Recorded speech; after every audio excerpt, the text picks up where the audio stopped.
huwag kang mag-block agad. Huwag ka ring magmakaawa. Kasi sa totoo lang, hindi yan strength. Madalas reaction yan ng taong hindi pa kontrolado ang emosyon. At kung gagawin mo ito ngayon, imbes na ikaw ang magmukhang may power, ikaw pa yung unti-unting nawawalan ng kontrol sa sitwasyon. May mga pagkakataon na ang tahimik na hindi pag-reply, mas malakas pa kaysa sa kahit anong message na pwede mong isend. Pag-usapan natin yung isang common na sitwasyon. May tao na biglang lumayo, hindi na nagre-reply. Cold na ang approach, o kaya naman, ikaw yung iniwan sa gitna ng confusion. Natural reaction ng marami. Mag-block, maghabol, magtanong ng paulit-ulit, o magmakaawa ng closure. Pero eto yung hindi sinasabi ng karamihan kapag nasa emotional state ka.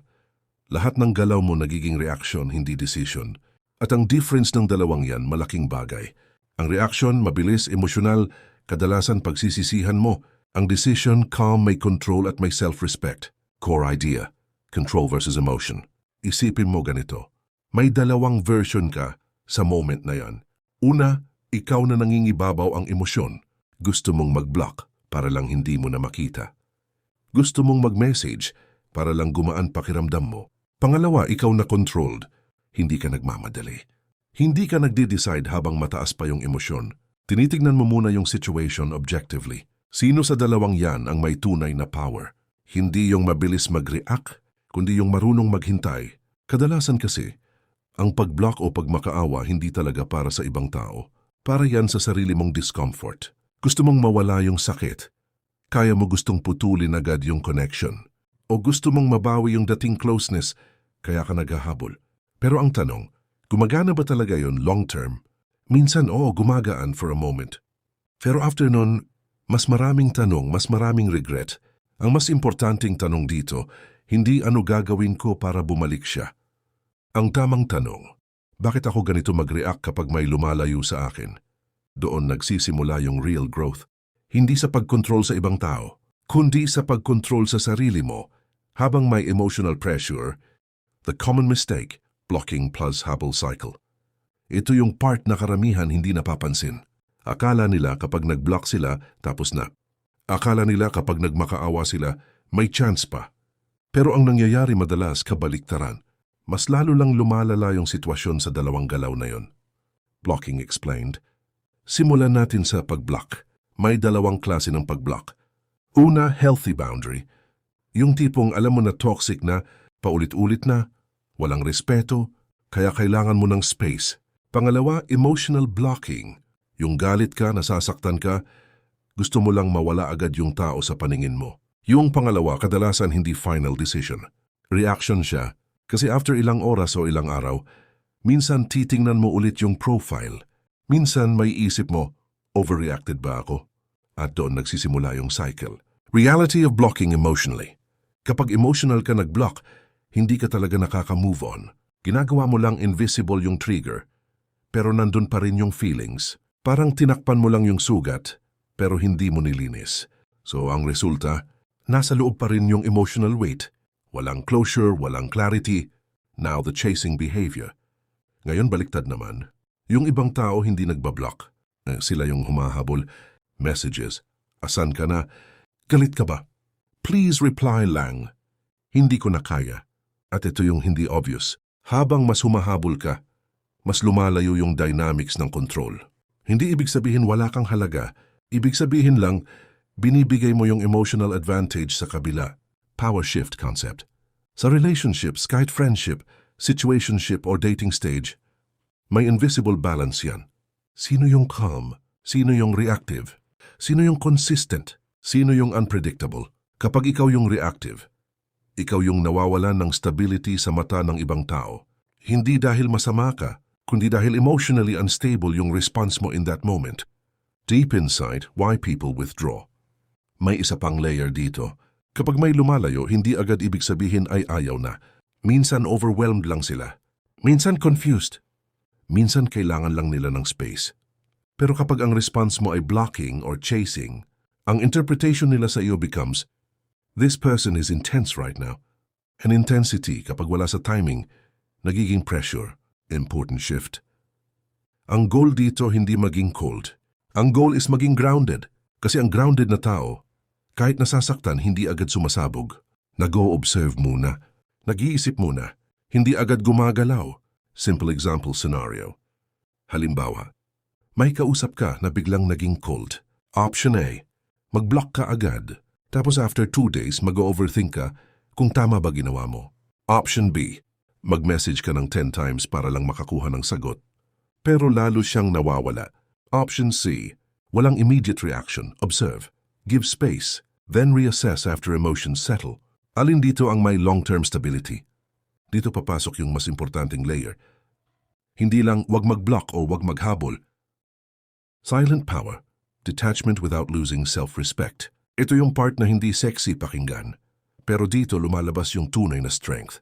Kasi ang totoong lakas, hindi yung malakas mag-react, kundi yung kaya mong hindi kumilos kahit may nararamdaman ka. Core idea, detachment is not coldness. Maraming mali ang pagkakaintindi sa detachment. Akala nila ibig sabihin nun, wala kang pakialam. Hindi. Ang detachment is caring but not clinging. May pakialam ka, pero hindi ka kumakapit ng sobra sa outcome. Hindi ka controlled ng kung anong gagawin ng ibang tao. Emotional independence. Isipin mo ganito, may tao na hindi nag-reply. Yung normal na reaction. Bakit hindi siya nagre-reply? Ano bang mali? Yung reactive behavior, follow-up message, checking last seen, overthinking or blocking. Pero yung grounded mindset, noted, may space ngayon. Balik ako sa sarili ko. Hindi dahil wala kang pakialam, kundi dahil hindi mo ginagawang center ng mundo yung isang tao na hindi naman controlled. Silent power explained. Ang silent power hindi ito visible agad. Walang post, walang patama, walang emotional explosion. Ang meron lang, routine continues, life continues. Self-respect stays intact, at ito yung hindi napapansin ng karamihan. Kapag hindi ka naghabol, mas nagiging clear ang value mo. Kasi hindi mo minamaliit sarili mo sa presence ng uncertainty. Example scenario. Halimbawa, may kausap ka na dati consistent, ngayon biglang cold. Old version mo, magmakaawa ng explanation. Old version mo, mag-block out of anger. New version mo, walang immediate reaction. Bakit? Kasi alam mo yung truth. Kung important ka sa tao, hindi ka kailangang maghabol para lang maalala. At kung hindi ka importante, wala ring amount of chasing ang magbabago nun. Important mindset shift. Hindi lahat ng silence kailangan sagutin. Hindi lahat ng distance kailangan habulin. Minsan, ang best response is no response. Pero hindi yung no response na out of pride, kundi no response na out of clarity, self-respect angle. Ang pinaka-dangerous na part ng emotional reactions kapag paulit-ulit mong binababa yung sarili mo just to get attention. Kasi kahit bumalik yung tao, iba na yung dynamic. May imbalance na. Ikaw yung sanay maghabol. Sila yung sanay hindi mag-effort. Key truth. Ang detachment hindi strategy para bumalik yung tao. It's a way to protect your identity habang hindi ka sure sa outcome. Kasi kahit hindi sila bumalik, at least hindi ka nawala sa sarili mo. Ngayon may tanong, paano kung bumalik sila? Paano kung biglang mag-message ulit? Doon papasok yung pinaka-critical part. Paano ka dapat mag-reply without losing control, without repeating old patterns? Response not reaction kapag bumalik sila. Ito yung moment na maraming nasisira ulit. Hindi yung pagkawala nila ang problema, kundi yung pagbalik nila. At paano ka magre-react? Core idea. Kapag bumalik ang tao after silence, distance, or confusion, dalawang version ulit ang possible. Yung reactive version mo o yung controlled version mo. Yung reactive version, grabe bumalik ka pa, san ka galing? Or akala ko iniwan mo na ako. Yung controlled version, calm, neutral, walang emotional overload. Kasi sa puntong ito, hindi na ito tungkol sa kanila lang. Tungkol na ito sa kung ano ka na ngayon after everything. Why people mess this up? Maraming tao kapag bumalik yung kausap nila, parang reset agad. Walang reflection, walang learning, parang wala lang nangyari. So inuulit nila yung same cycle. Attachment, confusion, distance, chasing, reset. Paulit-ulit. Important shift. Don't reward inconsistency.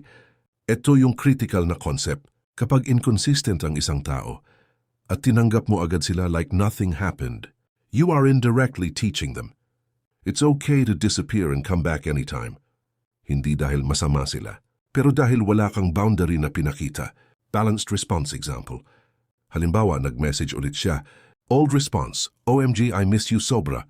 Controlled response, hey, long time. Hope you're doing okay. Simple, calm, no emotional overextension.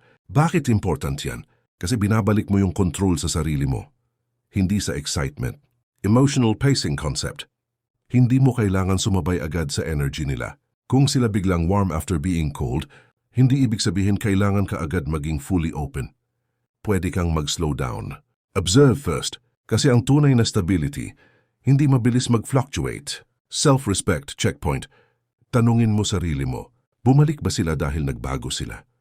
O dahil convenient lang ngayon? Hindi lahat ng return ay growth. Minsan habit lang, minsan boredom, minsan comfort seeking. Power truth. Ang pinakamalakas na position sa ganitong situation, hindi yung bitter ka, hindi rin yung overly excited, kundi neutral ka. Kasi ang neutral state, hindi madaling i-manipulate. Example scenario deep dive. Halimbawa, Scenario A, bumalik siya after 2 weeks. Sweet ulit. Reactive you. Agad mong binubuhos lahat ng attention. Result, same cycle, same ending. Scenario B, bumalik siya. Calm reply mo lang. Tapos hindi ka agad available 24/7. Result, you observe consistency before investment. Key mindset. Ang goal hindi para maglaro ng hard to get. Ang goal is para hindi ka na basta-basta. Bumabalik sa dating version mo na madaling ma-disrupt. Ngayon ang last piece ng buong topic. Hindi na tungkol sa kanila. Tungkol na ito sa iyo after everything. Paano ka nagmo-move forward na hindi bitter, hindi rin dependent, pero stable at grounded? Real closure. Self-respect over emotional closure. Ito yung pinakamahirap tanggapin. Hindi lahat ng story may malinaw na closure. Minsan wala talagang final conversation. Walang explanation na kumpleto. Walang tapos na tayo na malinaw. Pero kailangan ka pa ring mag-move forward. Core truth. Ang closure na hinahanap ng maraming tao, hindi talaga closure. Validation siya. Gusto mo lang marinig yung dahilan para gumaan pakiramdam mo.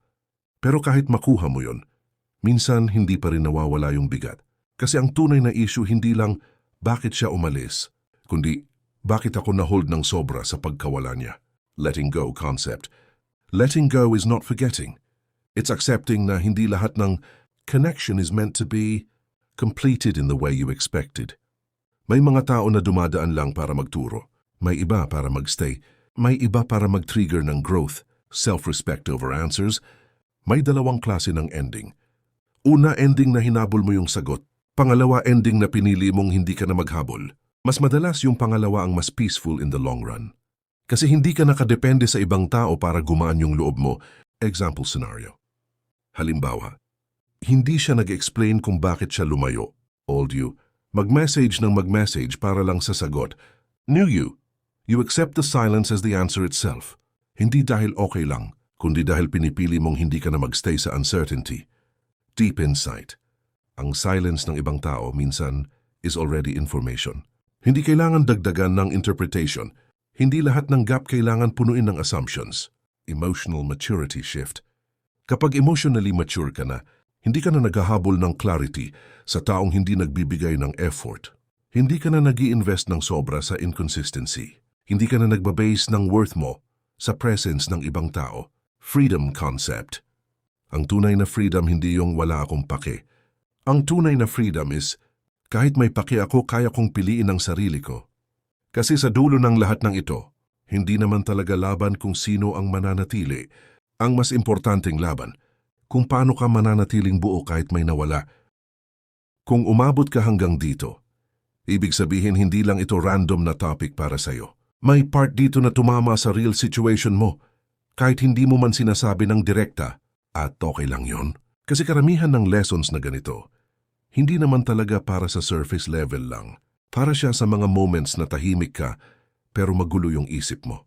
Yung tipong wala kang sinasabi, pero maraming tumatakbo sa loob mo. So before ka umalis dito, tanungin mo sarili mo ng simple lang. Gusto mo pa bang maulit yung cycle ng habol? Overthinking, blocking, regret? O gusto mo na yung version mo na hindi na madaling mawalan ng control kahit may emotional trigger? Kasi yung pinag-usapan natin dito, hindi siya tungkol sa pagiging cold or emotionless. Tungkol siya sa control, sa timing, sa self-respect. Yung kaya mong huminto kahit gusto mong mag-react. Yung kaya mong mag-observe kahit may nararamdaman ka. Yung kaya mong hindi agad sirain yung connection o sarili mo dahil lang sa moment ng confusion. At real talk, hindi ito overnight. Minsan, paulit-ulit mo pa rin mararamdaman yung urge mag-message, mag-block, mag-explain, maghabol. Normal yon. Pero ang difference, alam mo na ngayon kung ano yung pattern. Alam mo na kung saan ka napupunta kapag sumusunod ka sa impulse. At doon nagsisimula yung pagbabago, hindi sa pagiging perfect, kundi sa pagiging aware bago ka kumilos. So kung nakatulong sa'yo to kahit papano, pwede mong gawin simple lang.